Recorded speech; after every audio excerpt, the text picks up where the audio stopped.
Autre chose qui est aussi dans la version Team et pas dans la version Pro un peu moins chère, c'est que là je peux me créer toutes mes variables calculées que je veux en fonction de ce qui a été lu dans le log. Et alors, il y a deux types de variables calculées. Déjà, on va en créer une nous, histoire que vous sachiez ce que c'est. Add new. Ben, je vais faire un truc qui s'appelle une variable moyennée et ça va être, on va lisser un peu mon vent, ma mesure de vent elle est assez bruitée. Donc je vais créer une variable qui s'appelle TrueWindSpeed 1 minute. Elle s'applique à la TrueWindSpeed. Le time, c'est moyenné sur 60 secondes, il me manque 1 minute. Et puis on peut même faire, là il y a un truc avancé de comment est-ce que je fais ma moyenne. Quand je suis sur l'eau, je vais faire une moyenne rétroactive, hein, c'est la dernière minute. Là, quand je suis en train de rejouer des données, j'ai toute ma trace, donc j'ai le droit de faire une moyenne centrée, 30 secondes avant, 30 secondes après. Bon, ça c'est des détails. Donc voilà, je rajoute une première variable, TrueWindSpeed, 1 minute, elle est là. Et donc ça, cette variable, quand je vais lire mon log, il va ensuite calculer ces variables calculées. J'ai d'ailleurs le droit de construire des trucs complexes de calcul de variables calculées. Si je veux recalculer les coefficients de je sais pas quoi, on peut faire plein de trucs. Il y a des mecs qui se déchirent en faisant en fonction de la température de l'air, je me fais des corrections de vitesse de vent, je sais pas quoi. Tout ça, les outils sont là. Après, comme ils ne pas, c'est à vous de voir. Mais tout est là. Quoi d'autre? Mes manuel entry variables. Et bien là, on a déjà fait ça ce matin. Bon, on va aller les récupérer. Puisque dans recycler, on va utiliser les fichiers d'événements qui étaient faits à bord, on va aller les récupérer. Donc, je vais faire ici, là, je peux faire une petite combine, plutôt que de retaper à la main tout le truc, je vais me faire dans le menu Tools, Manual Entry Variables, Import from another config file, et puis je vais aller rechercher, je ne sais pas où vous aviez mis le config de bande assistante, moi je me rappelle qu'il était là. Ah, bah nickel, je retrouve effet état mère, ballast, pilote, état mère, tout ça je les retrouve. Ensuite, je passe en haut, dans options, je reviendrai après sur les options, là je vais dans inventaire voile, même chose, je me suis fait chier à rentrer ce matin, pareil, tools, save, import save, from XML file, je vais retrouver où est-ce qu'il était, mon truc de Porlaf, onboard assistant, démo Porlaf, l'inventaire il était sauvegardé dans le fichier de config de mon onboard assistante, et voilà, elles sont là, mais j'ai bien, j'ai les deux, trinquettes, tout ça. Bot config, même topo, on l'a déjà fait ça.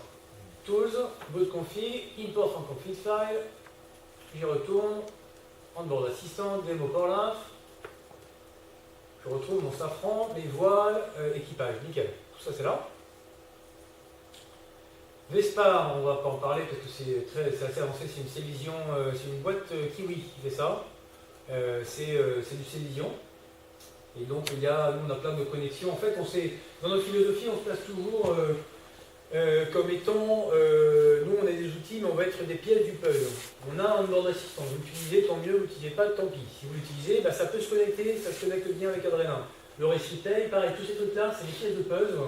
Et donc, notamment, il y a une pièce du puzzle qui s'appelle le Cellvision Vespar. Et donc, on a développé des trucs. Si vous êtes sur un super programme qui a un énorme budget et qui fait de la Cellvision, qui a un mec dédié à plein de temps pour analyser les photos des voiles, et on peut intégrer ça très facilement.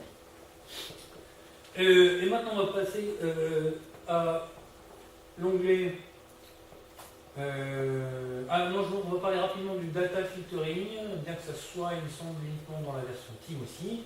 Ça, si je sais que j'ai une de mes données qui est collectée et qui déconne toujours un peu de temps en temps à certains moments, typiquement un peson, on sait qu'un peson au repos, quand il n'y a pas de tension, il peut donner des variables de n'importe quoi. Ça, c'est un truc assez classique quand on mesure des tensions de câble. Et donc là, je peux lui faire un petit filtre en disant si mon peson il mesure plus de 20 tonnes, c'est que c'est zéro. Donc tu ignores complètement la réalité. Donc c'est un filtre de data qui se fait ici. Et on va retourner dans les options, on a des concepts assez importants. À travers l'utilisation de RecipTable, vous allez voir qu'on crée énormément de tables qu'on appelle des bin reports. C'est des tables où il y a la TrueWindSpeed, la TrueWindAngle, et soit des données polaires, mais soit des ABAC, tout ça. Et alors ça, c'est un bin report qui est fait à partir de bin. Et donc c'est là qu'on déclare notre TrueWindSpeed bin et aussi les TrueWindAngle bin. Donc c'est des paliers. Il faut les déclarer ici. Alors, en général, le TrueWindSpeed bin, on utilise toujours c'est intéressant d'utiliser les mêmes lignes que la polaire, puisque c'est souvent ça comme on va travailler sur la polaire, autant utiliser les mêmes lignes que la polaire, comme ça ce sera facile quand je corrigerai ma polaire, je comparerai des données qui sont associées au même point. Pour les twin angles, l'idée c'est que plus il y a de bin, et plus je vais faire une étude fine. C'est un peu comme Adrena, quand on fait notre polaire dans Adrena, si je mets tous les 2 degrés de twin angle pour ma polaire, c'est super fin, je peux vraiment faire un truc. Par contre, un peu casse-couille quoi, hein. Il y en a des points à modifier à la main.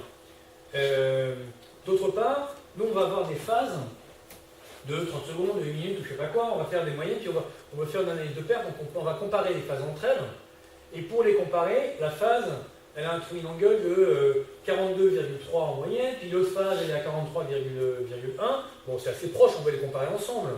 Et donc, il faut quand même faire des bins assez larges pour qu'il y ait des phases dans une bine. Si je fais des paniers super fins, hyper détaillés, etc., mais j'aurai une phase là, 2 phases là, donc j'aurai rien à comparer. En fait, on va que comparer des phases dans un même panier. Donc autant faire des paniers qui soient assez grands pour avoir des phases.